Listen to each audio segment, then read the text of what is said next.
The word you mentioned in there, resilient, right? And that's kind of what this industry has been. If resilient was the word for 23, what do you think it is for 2024? It's more of the same, focusing on your business and focusing on your plan. We've got some members that have been successful. You can kind of see that it's not by chance, right? They're methodical about what they're going to do and how they're going to do it, both in the marketplace and in their store.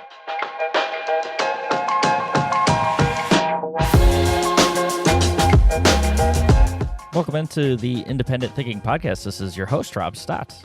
We are gearing up for another year of the podcast here at Nationwide Marketing Group, and what better way to kick it off than by sitting down with our EVP of membership, Mr. Patrick Maloney. Always a great time when we can get him on the podcast and tap into his brain and insights around independent retail and his connection with the membership as well.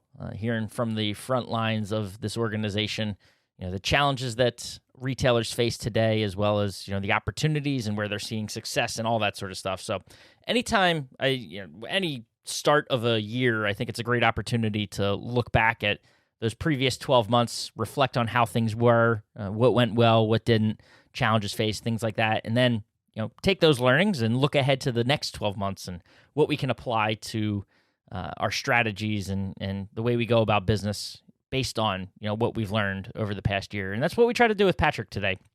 It's a great chance, I think, to sit down with him and hear from him directly, from the front lines, what our members are facing, the things they're telling us, what challenges they're experiencing, what wins they're experiencing as well, over the past year, and what they plan to do, where we kind of see them heading, what direction we see the industry heading over the course of 2024. And just a fun opportunity to, I think, reflect as well on the business, the state of business, and the direction that retailers can head as they prepare for another year of business. And so much to talk about and dive into as well, because we've got this month, of course, the regional meetings that are taking place across the country for Nationwide Marketing Group members that are in our 6 different regions, coast to coast, and setting up what those look like and what members can anticipate for those that'll be in attendance. And for those not, a little preview of what will be coming to a city near you over the coming months as more of these regional meetings are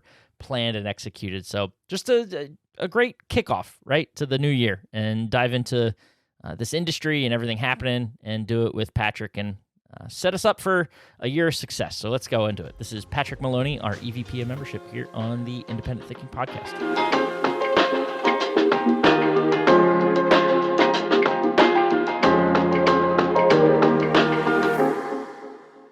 All right, we are back on the Independent Thinking Podcast. A fresh year. This will be a debut for 2024, our first podcast of 2024. So you get to kick off the year right for us, Mr. Patrick Maloney.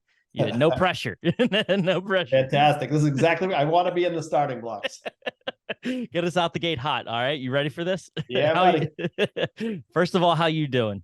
How are things? Couldn't be better. Yeah, still loving it every day. It's been, obviously, it was a, tougher year than expected. It ended up, but, I just love the resiliency of independent retailers. They're going to figure out a path, and that's rewarding. So, couldn't be better. It's an interesting time for sure, right? You mentioned the resiliency. I know, we covered it, I think, a whole bunch on the blog at the end of the year, specifically around Black Friday, right? How the consumer just seems to see all these expectations from economists, and they're like, we're going to go do our thing and we're going to be fine. And it's kind of interesting to see that, right? Yeah, it's funny. We saw, certainly in November, I mean, it was a tough retail year. Industry was flattish, up a little bit. I think those industry numbers are impacted a little bit by builder as well.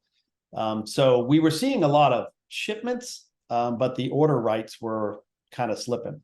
And, almost through November, we had some aggressive programs for our members, and our members were out advertising every day. And so they pulled some people forward, some packages. But I also think, those customers that needed a product were kind of pushing out and said, you know what, I'm just going to wait to see what comes on Black Friday. And so for, by and large, we had some pretty good results, and we felt that consumers were back in the market, and they wanted the deal.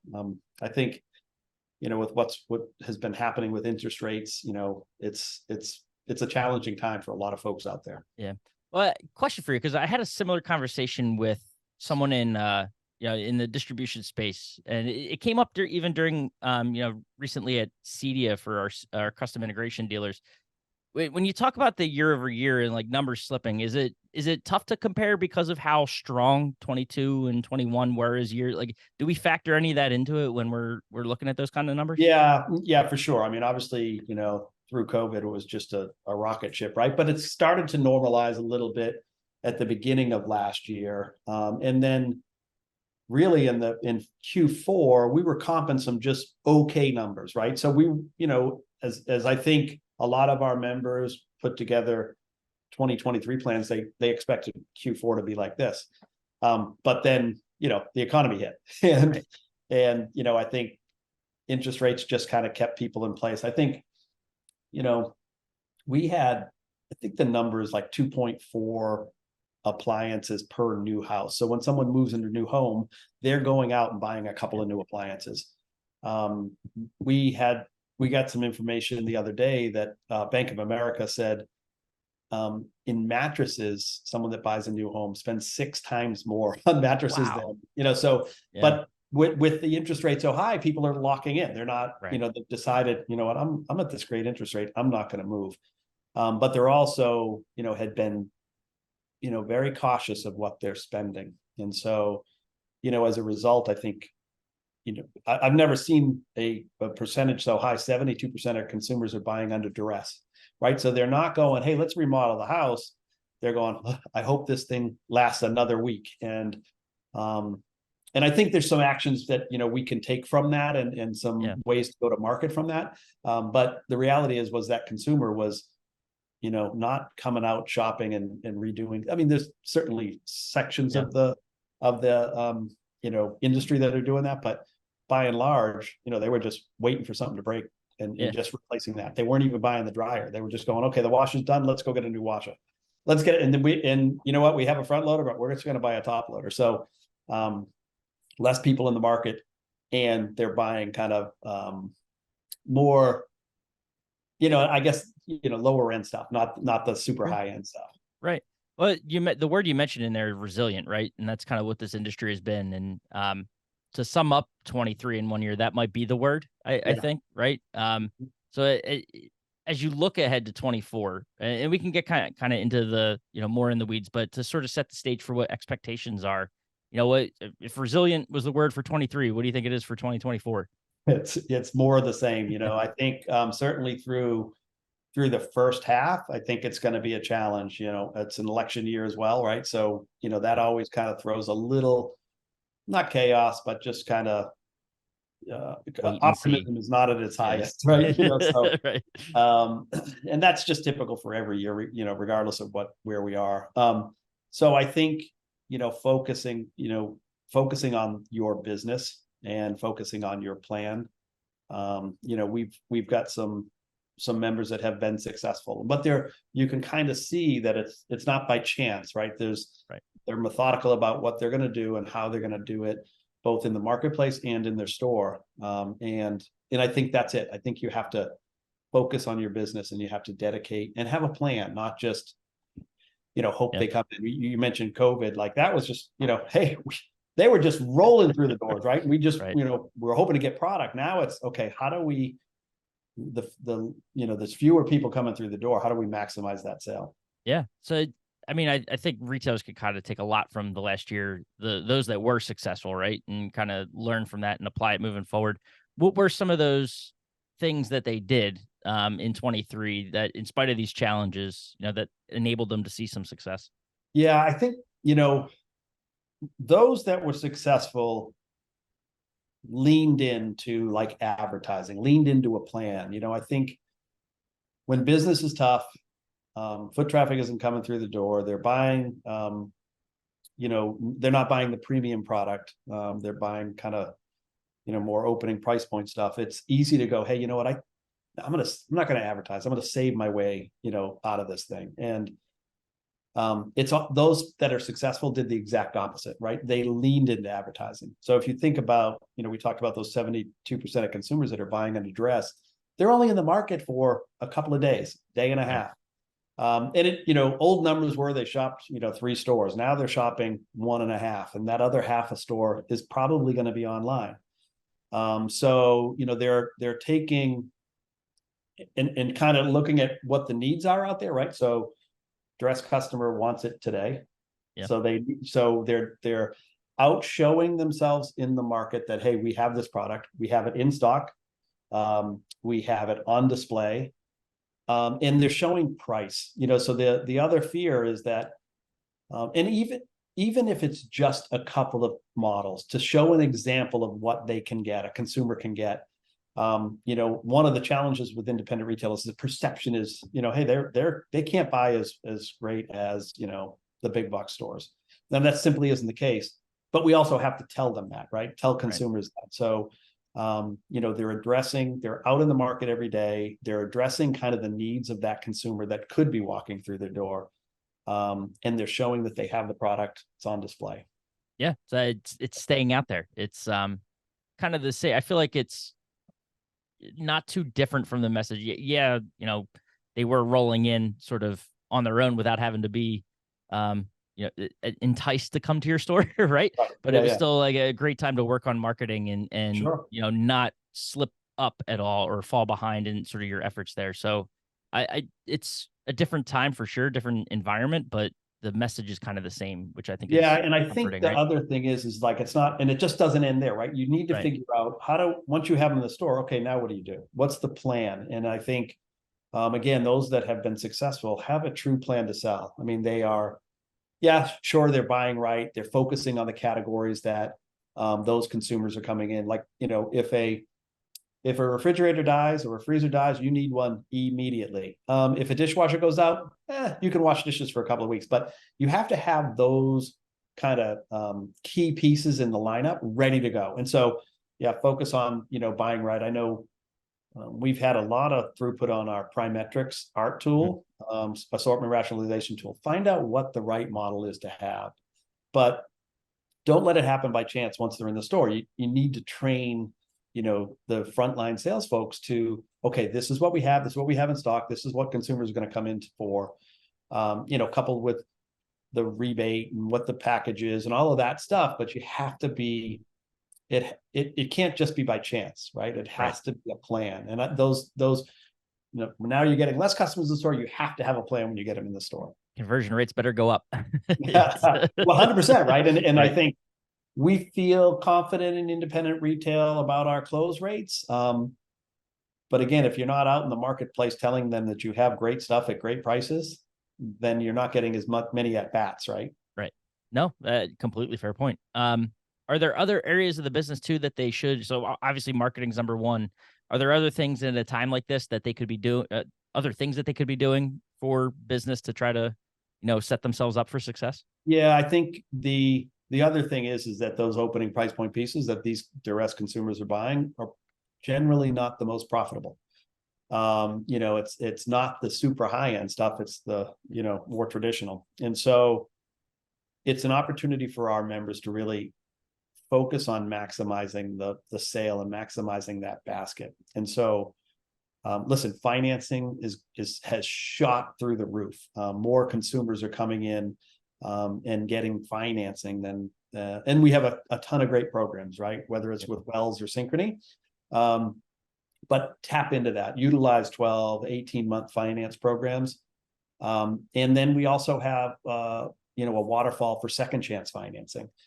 So that, maybe they come in and they don't have the greatest credit score, but our systems now can automatically go, hey, you know what, here's an opportunity for this second chance financing. So tap into that. Thinking about that duress consumer, their product just broke, right? It's a perfect time to talk about product protection. We have a excellent program with Epic Protect. It's a perfect time to say, hey, this happened. If it happens again, protect yourself. Right. Yeah. And so those are also profit centers, right? Financing, I don't know what the exact number is. Chris Kirk could share it with us, but an average financing ticket is, in a perfect world is $1,000 more or $800 more than one that someone's buying on a credit card, because they go, oh, wow, I didn't know I could afford this. I'm not saying those deltas are happening today in this environment, but they absolutely go, oh, you know what? Maybe I don't need to buy the cheapest one. I should get this one, this stainless one, or this one with ice and water. It's increasing the basket, increasing profitability, and really doing the right thing for the consumer. Product protection is a great thing for a consumer, especially, like I said, one that's coming in the door going, man, that thing broke again, So those are the things that I think we're seeing our members that are being successful are kind of adding to it all. Yeah. So aside from, I feel like foot traffic might be the number one answer here, but the challenges, like, what are you hearing from members out in from the field team that are coming back and saying, hey, this is like what are there any consistencies across like what challenges are right now? Yeah. I mean, you said it, foot traffic, right? Yeah. The other thing is big box stores are aggressive, and so I think it's funny, we saw maybe Depot at the beginning of the year going, really, really aggressive. And now Lowe's has suddenly picked up. So the environment is becoming more hostile in that, I think they're just going for share, right? So they're screaming from the rooftops on what their value is and what their opportunity is. And certainly we can contend, and certainly we can compete and compete profitably, but it has to be by design. It can't just by chance. And that starts, I think, with that, advertising, get them in the store, have a plan, and then add to that basket. Yeah. And I mean, it's more than just price, right? Like, there's got to be, what's kind of the response to a dealer that comes in and say, like, well, they're saying this, and of course they're always going to beat us on prices, but the complaint is, right? So what's kind of, you mentioned a couple of the things there, tactics they can take, but what would be your suggested response to a customer coming in like that?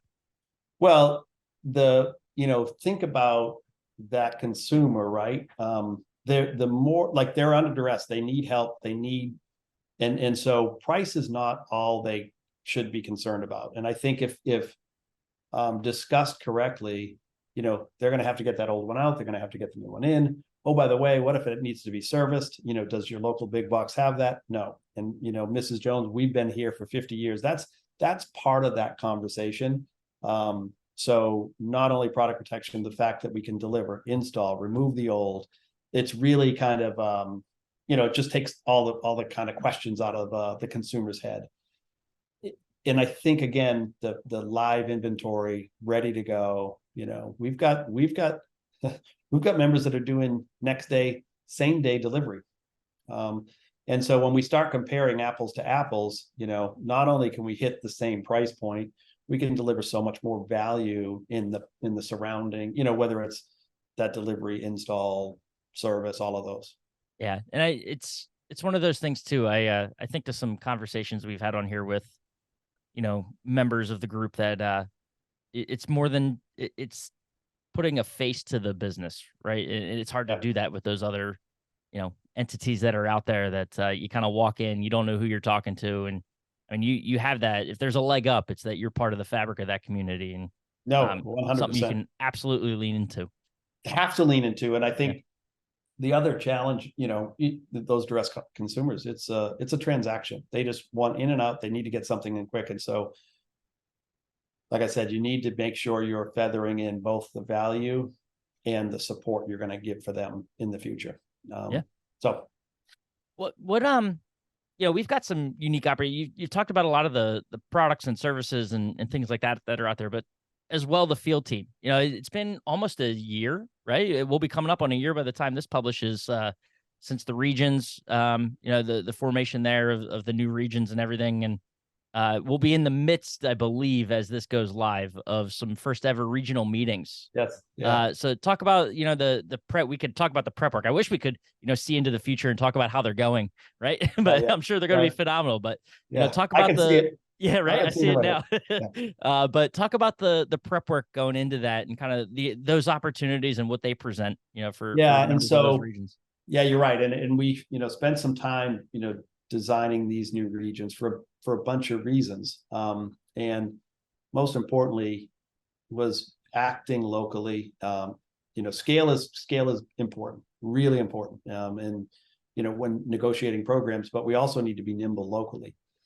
So these smaller regions allow us to act and make changes and make real differences in the local communities. And so one of the cool things that is coming out of this is we've created these smaller councils of dealers that by region that can help guide us and help, hey, here's the biggest challenge. Here's where we need to focus. This is a challenge, but it's probably fifth on our list. So let's attack these ones. But we're also creating communities where we can have some peer-to-peer interaction. And so we've got 6 region meetings scheduled around the country in those different regions through the month of January. And the spirit of that is, we're going to talk about business. We're going to talk about how to drive profit.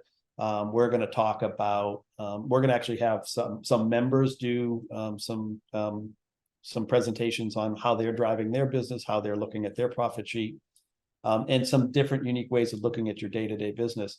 But we're also going to have just round tables where we're talking, okay, this is what's happening here. This is what's happening, in my location. And I think that peer-to-peer interaction with our merchants, with our business service teams, that's where the light bulbs really go off. It's actually shocking to hear.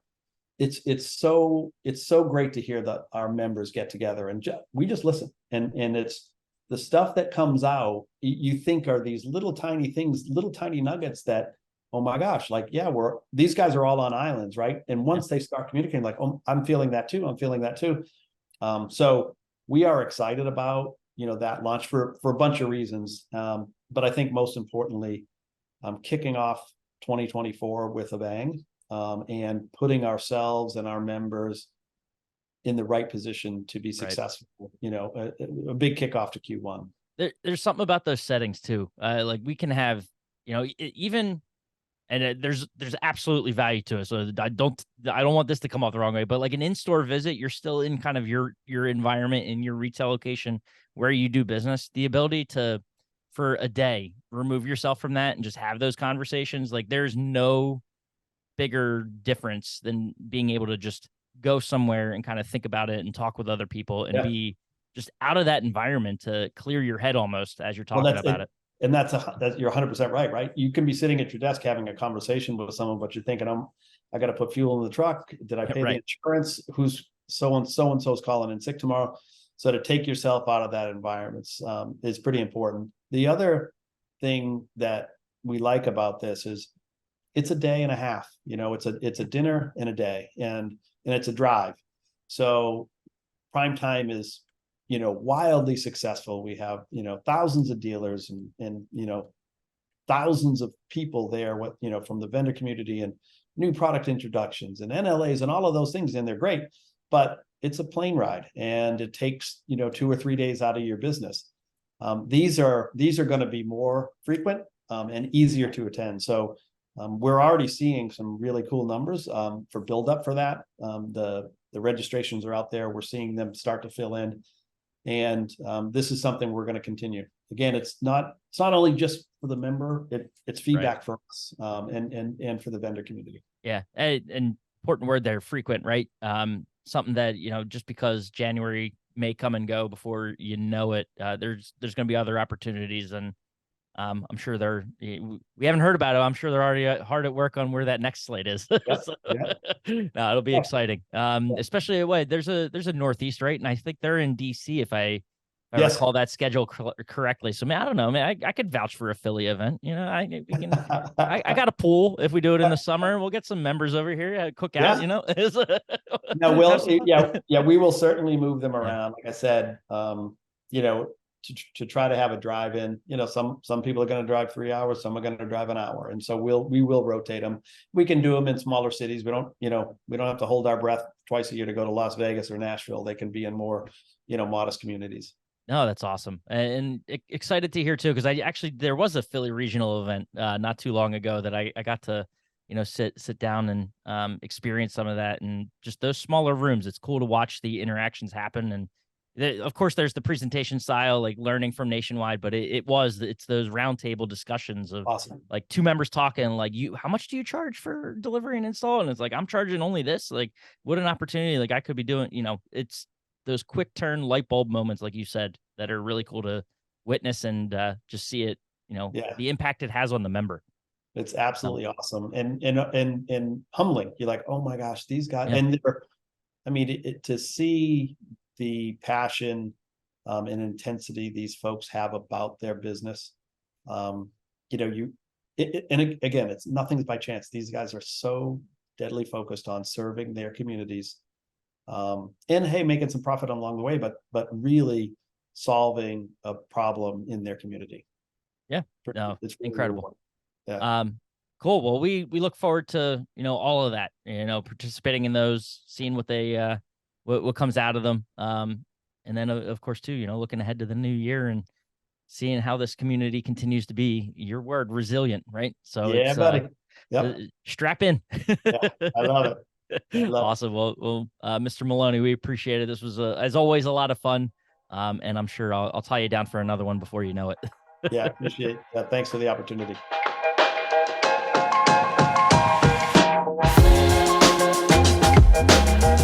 Awesome. And thanks again to Patrick for taking the time and sitting down with us, reflecting on 2023, the year that was. I love his term resilient.